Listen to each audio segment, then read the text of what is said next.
Welcome to Mindshift, I'm Brandon. Today is episode 2 of my newer series, Beyond the Bible, where we look at any work that did not make it into the Protestant canon. Of course, this is following my secular Bible study series, where we went through the first 66 books that did. If you missed episode 1 of this series, I'd recommend that you go back and take a quick look. I lay out why we're covering this, how we're covering it, and which books we will be working on. As mentioned there, we're starting with the Apocrypha, and today the second book of that is the Book of Judith. Judith is a really interesting mix between the characters of Deborah from the Book of Judges and also the character and story of Esther. Maybe a little bit of King David sprinkled in there. Like Tobit, it's a pretty wild ride, but in a much different way, and I'm excited to share this very unique story with you today. Let's start though with point 1, which is Canon Controversy. Why did this get removed from the Protestant canon? And I'd like to make a greater point with this too. I'm going to show you a clip from Mike Winger to help us answer this question. There's some problems with these books. There's historical errors in them. For instance, in the Book of Judith, one of the books that's in this,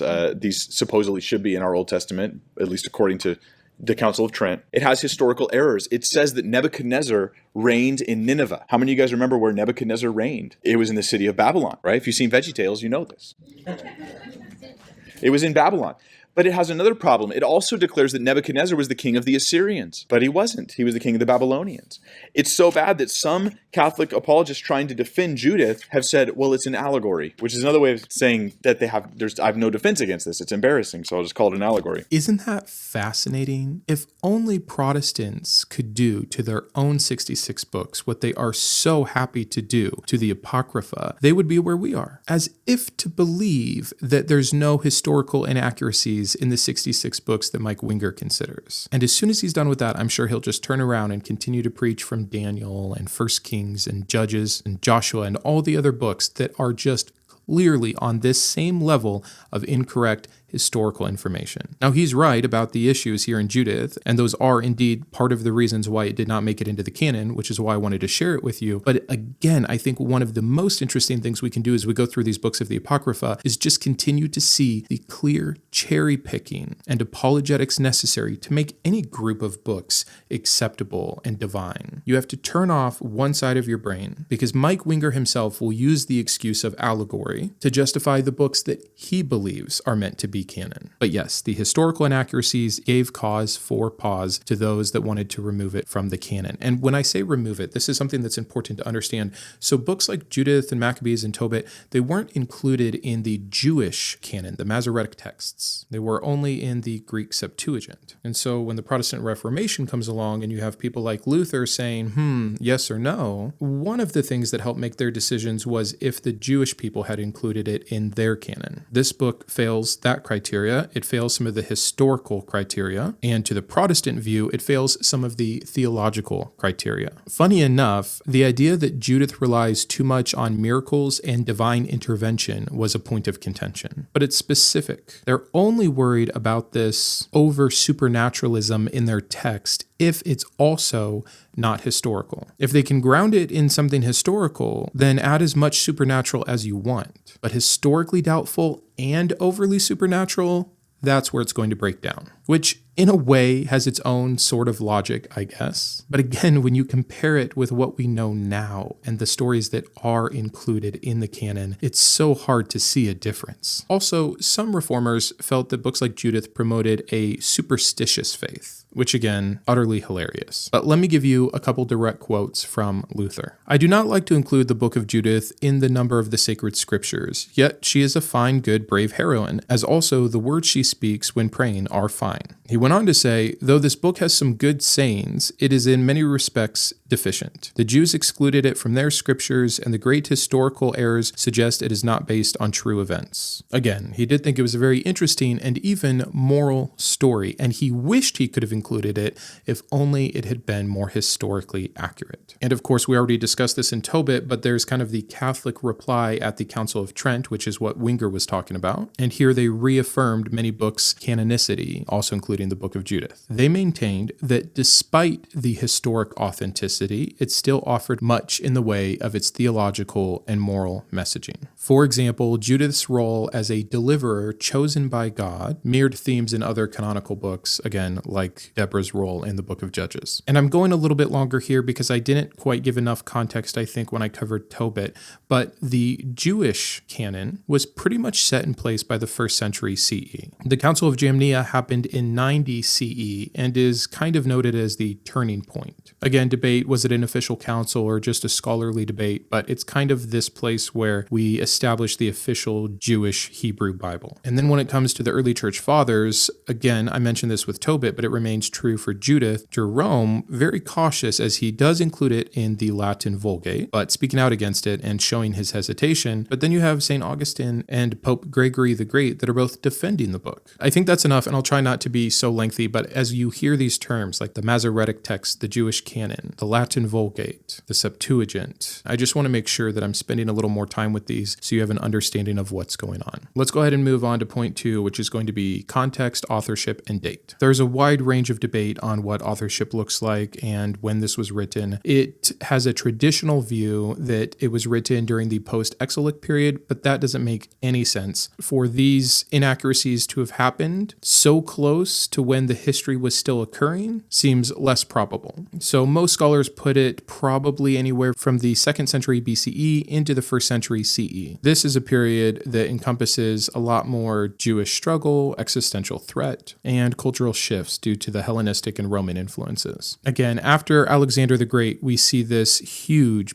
boom of influence from the Hellenistic period. Even having a strong, cunning heroine is something that is much more akin to that time period than the post-exilic period. But again, going back to even the traditional view of who wrote this, since there's no kind of author named or claimed in the book itself, it's believed that this person was maybe from a Palestinian or a Jewish diaspora community, possibly even during the Maccabean Revolt, or some other period of Jewish resistance against either Greek or Roman powers. They think the author was crafting this story to give encouragement and inspiration to the Jews, once again, facing oppression, going back to this old school kind of heroic tale-telling that they used to have. The scholarly view is close to that, borrows some of that, but really just sees this as plain and clear a work of historical fiction. But sure, written with the intent to promote piety and devotion and faith during periods of oppression. And let's dive in. I'm going to break down the Book of Judith into 4 segments today.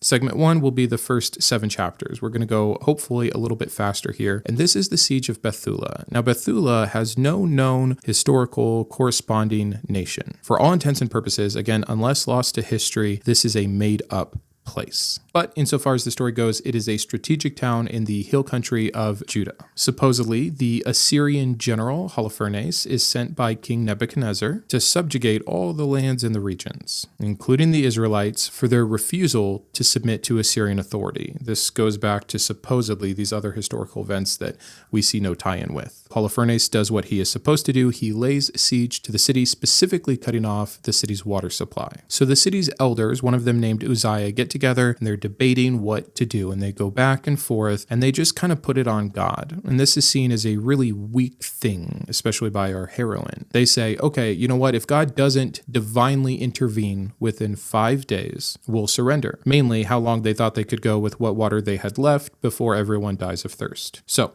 we're either going to stay here until we're all almost dead and see if God gets us out of this, or at that point, we will surrender. And this is the moment that lays the foundation for Judith's later rebuke. So let's move into segment 2, chapters 8 and 9. We'll call it The Rise of Judith. Some background on Judith. She is a younger and very wealthy widow with the money that has been left from her former husband. She's known for her beauty, her piety, and her wisdom. And after hearing what her leaders have come to as a decision, she calls for them and chastises them for their lack of belief and faith and trust in the Lord to provide. She argues that they should not impose a timetable on God's divine intervention. This is supposed to show her greater piety, her understanding understanding of God's omnipotence and the need for patience instead of rushing God and saying, okay, well, if he's not going to act, we'll do it ourselves. So she rebukes the leaders, and then she goes and she prays fervently. Again, Judith is just the perfect example of piety. And she makes a very bold request in these fervent prayers. She prays that God will give her the strength to save her people. And she ends up coming up with a plan to take on Holofernes all by herself. It's interesting here, all of the things that are flipped on their head, the gender norms here, not just that, but even a widow, which is usually seen as someone who is so vulnerable in the Jewish society. Not this widow. She's still beautiful. She's rich and powerful, calling and chastising the leaders. She's not asking for God to help the men do it. She's asking God to let her do it. Again, this great heroine using both her wit and strength, very Greek-esque here, to save her people. Another note here that we should see is the balance between faith and action. She's not just sitting back waiting for God to do it. Even though she knows better than to impose a timetable, she says, I'll do it. Someone needs to do it. You men aren't going to do it. Acting out of the faith instead of just relying on the faith to create some other action, I think is a key distinct difference here in what the story is trying to get across. So, segment 3 here, which are chapters 10 through 13, we have Judith's mission and, spoiler alert, Holofernes' fall. She leaves the safety, I guess, of Bethulia and heads towards the Assyrian camp. She's dressed in her finest clothes, as done up as you can be. In fact, she even goes as far as to take a bath. Remember that this is a city that has had its water completely cut off. Some people will point to this as like an inaccuracy that she would have the ability to take a bath when there's no water in the city. But actually, I think it's really cool. This is her confidence in her plan. Even though the threat of thirst is imminent for all of her people in this city, she's going to take a full bath as part of her preparation to be beautiful enough to catch the eye of Holofernes. Again, I think it's more supposed to point towards her ultimate total faith in God. There's a lot that happens during these chapters. Again, I'd encourage you to go read it for yourself. This is a high-level view, but her wit, her charm, her ability to speak well, and of course her beauty provides her safety while she's in the camp from the soldiers, but also catches the eye of Holofernes, and eventually she gets into his tent. She spends a few days with him, developing this ritual where then she would leave to go take a bath and pray, but then she's back feasting with him, and she's convinced him that she is now defected to his side, and she has the information he will need about when to attack her people. After some mockery has gone on about how Holofernes needs to enjoy the benefit of the beauty of Judith, she's left alone with him in his tent. The soldiers and guards have kind of removed themselves because they know what's about to happen. And he's so intoxicated with her that it leads him to drink more than normal, to the point where he becomes so drunk that he passes out on the bed. Of course, before anything can happen, because we must maintain her piety in the story. As soon as she can, after praying for strength to do so, she cuts his head clean off. Well, she struggles with the first attempt, but she gets there. Again, I talked about how there's a little bit of David mixed in, cutting off the head of the pagan giant from a position of what one would have assumed very much extreme vulnerability. David being the smallest of all of his brothers, an unskilled warrior going up against Goliath. We see reflected in Judith, the most vulnerable in society, a Jewish widowed woman. And yet here she is, cutting off the head of the powerful, vengeful, wrathful pagan against them. It is, of course, clear that this book is meant to be conveying a symbolic narrative, delivering important messages of faith, more so than facts. The problem, of course, is that they tried to utilize a lot of facts that they all got wrong. One example I've heard is it's like talking about Napoleon, but getting it in the wrong century and putting him in England instead of France. So again, the debate on if this is supposed to be taken literal or not by both Protestants and Catholics or Orthodox will always go on, but it's pretty easy to default in stories that get the history so wrong with such unique themes. You know, if this had been a military man that God granted special victory to, and maybe he did something to blind the guards, no problem, we'll take that seriously. But a widowed woman cutting off the head of the most powerful man? No, clearly this is myth. And we're just utilizing these fun, unsuspecting norms to convey a deeper message. But that leads us into the final segment, segment 4, chapters 14 through 16, where we get the celebration and the victory. And the end is everything you think. Yes, they've killed this one important person, and then supposedly the Assyrians completely fall apart. They have no leader. They've been humiliated with the head of their leader because Judith goes back and she says what has happened. She shows them the head as proof because, again, who would believe her? She tells them, so even at this point, they're still impotent. She has to tell them what to do with the head and how to go and get the victory and how this would cause the Assyrians to be in a state of chaos, that they just stop the siege, even though it's completely working. They needed to hold out, another day or two at most? But they instead turn and run, which allows this very weak, dehydrated group that had no potential power before to now chase them down and conquer them. But sure, we'll buy all of that. They get their great victory. They come back. They want to honor Judith. They want to give her all of these things, and she declines them all and goes and lives a quiet, peaceful life, a full life where there was never again during her lifetime, which went to 105, I think, an attack on her people. This is meant to show her devotion to God. It was never about the fame. It was never about what it could do for her or bring up her station in life. It was just her duty. And this is the lesson for all of us. Have faith and be willing to do your part, and then stay in your place and be pious and dutiful. So that is the Book of Judith. Let's move into point 4, a literary analysis. Again, the best way to categorize Judith is historical fiction or a novella. From a structure perspective, we combine dramatic monologue, poetry, and again, narratives that are representative of the Hellenistic period. We see features like dramatic irony, along going back to poetry, also with song. We have a couple instances, whether it is Judith's prayer or later in chapter 9, where we get this lyrical interlude where we're starting to blend the narrative with a psalm-like invocation.